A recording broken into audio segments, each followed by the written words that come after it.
السلام عليكم ورحمة الله وبركاته. ازيكم عاملين ايه؟ يا رب تكونوا بخير وفي احسن حال، وكل سنة وانتم طيبين بمناسبة رمضان. عدى تقريبا اسبوع من رمضان، كل سنة وانتم طيبين، ينعاد علينا وعليكم يا رب بالخير. آه نزلت اخر فترة الطقم ده اللي هو محطوط له حتة فرو. عايزة بس اتكلم عن الطقم ده. يعني هو تفاصيله كلها احنا عارفينها، وعملتها قبل كده في اكتر من فيديو، اللي هي تركيب الكورنيش على الملاية او على الخدادية، الكورنيش الثلاث ادوار الشيفون.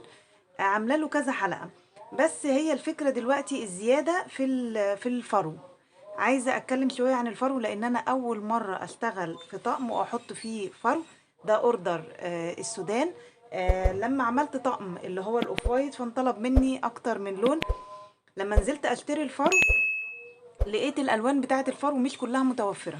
في اللون البينك، وفي الكشمير، وفي الذهبي اللي بيقولوا عليه الجملي، وفي الاوف وايت، وفي ده الابيض، وفي اكتر من لون بس محدود. يعني مثلا في الكافيه اللي هو بيتحط للبني، هوريكم برضو الدرجة بتاعته. ده اللون الكافيه، يعني عامل كده زي الشاي بلبن. ده لونه. ده حطيناه يعني على البني، انا لقيت انه على البني شكله احلى. يعني بصوا لما يتحط كده على البني شكله مش نفس الدرجة، يعني مش نفس درجة البني، فبيديها شكل احلى. طبعا انا حبيت اوفق ال- ال- الفرو. الوان الفرو مع الوان الشيفون مع الوان القماش. الموضوع مش سهل، لان انا مش عندي الخامات تحت ايدي، يعني مش عندي اتواب، وانا مش واخده ان انا انزل واشتري خامات قطاعي، واقعد بقى اشوف اللون ده يليق على ده ولا ده ما يليقش على ده. فالحمد لله توفقت في الالوان، بس ما جبتش الالوان. يعني مثلا كنت عايزه اجيب احمر، كنت عايزه اجيب نبيتي، كنت عايزه اجيب اصفر. مفيش الالوان دي. يعني هي الالوان اللي انا قلت لكم عليها دي هي اللي موجوده، هي اللي انا جبتها. في سيلفر اللي هو الرمادي، بس ما جبتهوش. لان الوقت بالنسبه لي كان ضيق، فحصرت الالوان اللي انا هعملها، لان السيلفر عايزاله شيفون رمادي، والشيفون الرمادي يعني ما لقيتهوش قوي. فكانت في حاجات كده ايه بتقف، لازم تتوفق مع الحاجات التانية. تاني حاجة، شايفين الخط ده؟ طبعا انا هقول لكم اسعار الحاجات دي كلها واشتريتها منين. الخط ده اللي هو الجبير ده بيجي باللفة. اللفة بتاعته في مرة جبتها ب120. دي كانت 18 متر. تاني مرة لما جبناها ب85 جنيه، ده كله من حارة المزين في العتبة. تاني مرة لما جبناها ب85 جنيه. بس 12 متر ونص، ده الصافي بتاعها 12 متر ونص. ده الجبير السرمة. طبعا في منه الذهبي، وفي منه الفضي. الطرف ده اللي حطيناه للشيفون، ده ستان بس سرمة، مش ستان اللي هو الستان العادي، لان احنا حاطين للابيض ستان عادي. بكرة الستان دي بتتباع في العتبة، اللي هي الستان العادي اللي هو الرفيع ده، ب50 جنيه. فيها 10 بكرات صغيرين، هوريكم شكلها. انا بقول لكم تكاليف الطقم ده يكلفكم كام، وانتوا ظبطوا. طبعا الاسعار دي اسعار جمله، مش اسعار قطاعي. دي البقره اللي هي اللفه على بعضيها دي، فيها 10 ب50 جنيه. في محلات بتباع ب55. ده بيبقى شكل اللفه فيها. الطقم اطفال بياخد لفتين من دي الا حاجه بسيطه. الاطفال بياخد لفتين من دي الا حاجه بسيطه، يعني لو طقم كبير مش اطفال هياخد لفه. ده الستان السرمه نفسه، بس سرمه يعني في لمعه كده. ده الذهبي، وده الفضي اللي احنا مركبينه لده. طبعا الذهبي لسه مركبناهوش، لسه هنركبه للبني، يعني في حاجات خلصناها وفي حاجات لسه. طبعا اللي بيخلص اول باول بننزله على الصفحه بتاعتنا، اللي هي مفروشات الرحمه على الفيسبوك. بنزلها مقطع ريلز وبنزلها صور. فلحد دلوقتي نزلنا اللون الابيض واللون الاوف وايت واللون لسه ما نزلناش بقى بقيه الالوان. ده شكل اللفه اللي انا بقول لكم عليها ب85 جنيه. ده شكلها. دي العرض بتاعها، دي الذهبي، وده الفضي. الطقم بياخد من اللفة دي اللفة بتعمل طقمين. اللفة دي بتعمل طقمين أطفال، مش طقمين كبير، طقمين أطفال، لأن احنا لحد الآن شغلنا كله في الطقم ده أطفال، لسه ما اشتغلناش في كبير. دي اللفة. نيجي بقى لأهم حاجة بالنسبة لي اللي أنا كنت أول مرة اشتغل فيها، اللي هو الفرو. الفرو بياخد قد إيه وبكام والأسعار بتاعته اللي أنا استغربتها جدا. الفرو ده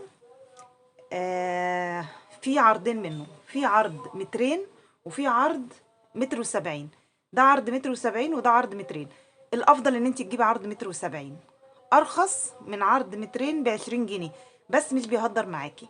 السعر الاول بتاع الفرو ده عرض متر وسبعين جبته ب220 جنيه. الاسعار دي يعني الاسبوع اللي فات، مش من بعيد. عرض مترين جبته ب240، لان في الاسعار بتتفاوت، يعني ممكن واحد يزود 20 جنيه عن المتر عن واحد تاني. يعني مش كل المحلات زي بعض، لازم تاخدي لفة كده وتشوفي الاسعار ايه. ومش كل المحلات عندها كل الالوان، في عنده كل الالوان وفي ما عندوش كل الالوان. في محل هناك اسمه المصطفى في حارة المزين، تقريبا الشارع اللي في وشه، اللي في وش المصطفى، هو اللي انا جبت منه الفرو ده. محل كده على ايدك الشمال، انا مش فاكره اسمه بالظبط وما خدتش تفاصيله.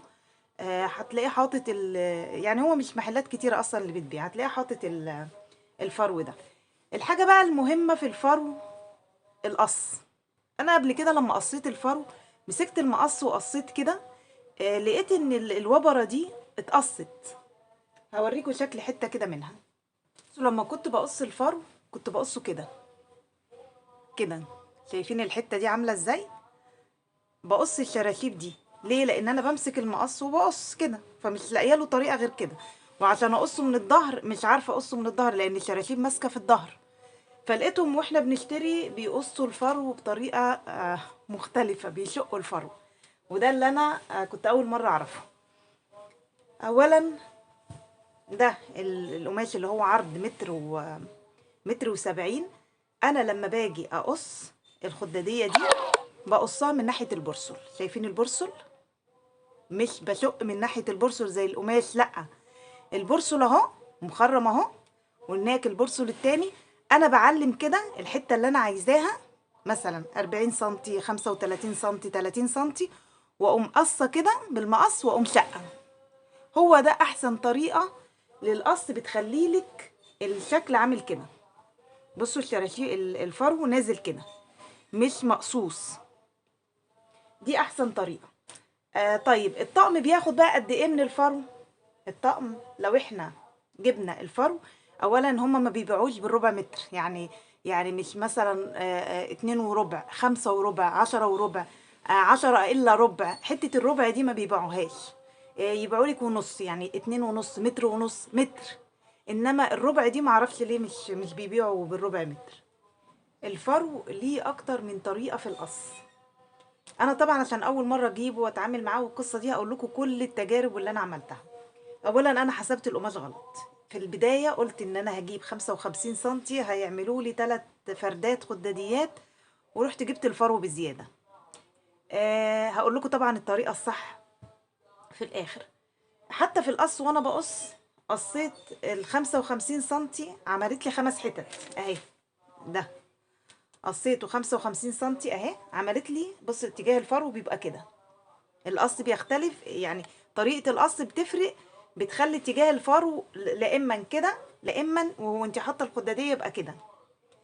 فانا لما قصيت الفرو 55 سنتي، وجيت شقيته على العرض ده اللي هو 170 سنتي، اداني 5 حتت. 5 حتت من دي طريقة. في طريقة تاني لقص الفرو اللي انا بقى عملتها في اللي هو عرضه مترين. ليه عملتها في اللي هو عرضه مترين؟ لان انا اساسا كنت جايبه مترين منه، فعشان ما يهدرش معايا قلت المترين دي هقسمها، اللي هي الطول اللي انا اشتريته هقسمها على 6 حتت. وفي عرض القماش اللي هو مترين انا عايزه 55 55 55، فتتبقى لي حته طويله كده في الاخر، شريحه طويله شلتها في الاول، يعني قبل ما اقسم شلتها. عشان كده قلت لكم اللي هو مترين بيهدر معايا. فانا لما اجي اقص بقى في ده، هقصه ازاي؟ الطريقه بقى اللي انا خلاص يعني وصلت لها للاخر، عشان حتى وانت بتشتري تتغاضي عن حته الربع متر اللي هو ما بيرضاش يديها لك اصلا. انت هتشتري متر فرو. المتر فرو هيعمل لك بالظبط 9 حتت. 9 حتت من دي. 9 حتت من دي، الملاية الطقم بياخد حتتين، يعني هيعمل لك 4 أطقم ونص. دي ال9 حتت. طيب هقصها ازاي؟ هاجي كده للمتر، طبعا ده مش متر، ده اكتر من متر. ده جبته مترين ونص، لان مرضيش يديني مترين وربع. فطبعا جبته مترين ونص على اساس ان انا كنت حاسبه الحسبه غلط اصلا. فانتي هتقصي المتر، هتمسكيه كده وتقومي مقسميه على 3 حتت كده. فرضا ان ده متر اهو، تقسميه 3 حتت، كل حته تبقى 33 سنتي.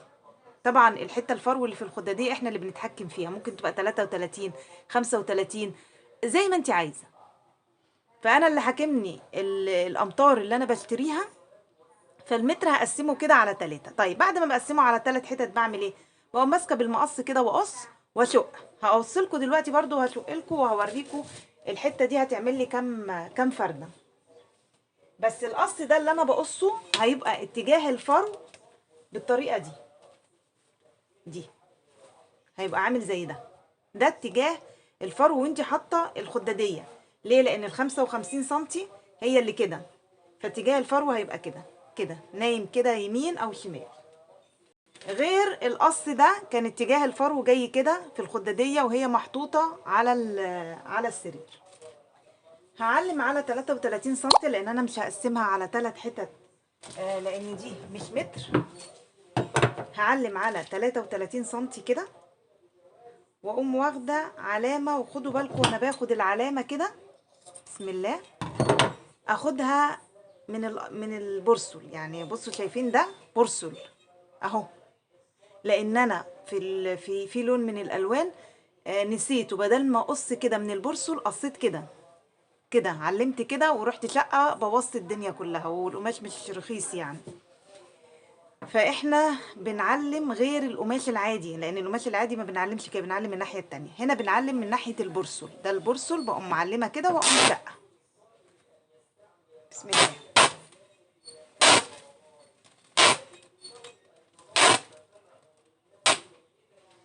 دي اسهل طريقه، وهي اللي بتطلع لك الفرو مظبوط. بصوا شايفين عامل ازاي الفرو نازل ازاي. لما تيجي تقيسي بقى من هنا عشان تعرفيها ما حودتش منك او ما وربتش منك، حطوا الاتنين على بعض. يعني حطي دي كده اهي على دي اهو، الاتنين زي بعض، الاتنين زي بعض. دي احسن طريقه للقص. طيب اجي بقى هنا بقصها ازاي؟ خلاص انا قصيت كده 33 سنتي، اقسم دي كده على 3 حتت اللي هو عرض القماش. مش هشيل من اي عرض القماش حاجه. لما تقسميها كده على 3 حتت هتطلع لك 55، يعني ازيد من 55، حاجه بسيطه خالص. لو عايزه تشيليها منها، يعني لو عايزه تشيلي من عرض القماش قبل ما تعملي شيلي، بس انا ما بحبش اشيل، بسيبها مرتاحه احسن. لو جت زياده او اشيلها احسن ما تيجي ناقصه. يعني ادي لو قسنا كده 55 وكده 55 اللي هو عرض الخداديه، وكده 55، بص الحته اللي هتطلع لك ايه؟ يعني حوالي 2 سم 3 سم، لان هو مش متر و70. هو بيقول لك متر و80، هو ما بيبقاش متر و80، هو بيبقى متر و70 او يعني متر و70. فدي احسن طريقه لقص الفرو. اتجاه الخداديه بقى هيبقى ازاي وانت حاطه الطقم؟ بتحطي كده الخداديه بيبقى بنفس الشكل ده كده، الفرو بيبقى جاي كده. دي انسب طريقه لقص الفرو في الطقم ده، عشان ما تهدرش معاكي قماش. كده عرفنا طريقه القص، ودي اهم حاجه في الطقم كله، عشان ما تهدروش منه زي ما انا اتهدر معايا الصراحه كتير، سواء اتهدر في القص نفسه او اتهدر معايا في ان انا اشتريت كميه كبيره منه وهو اصلا غالي. يا رب اكون افدتكم ولو بجزء بسيط. دي معلومه عرفتها وقلت اقولها لكم. يا ريت دعوه حلوه من القلب منكم، ربنا ييسر لي الحال وانتظروني في فيديوهات جاية ان شاء الله مفاجأة. والسلام عليكم ورحمة الله وبركاته.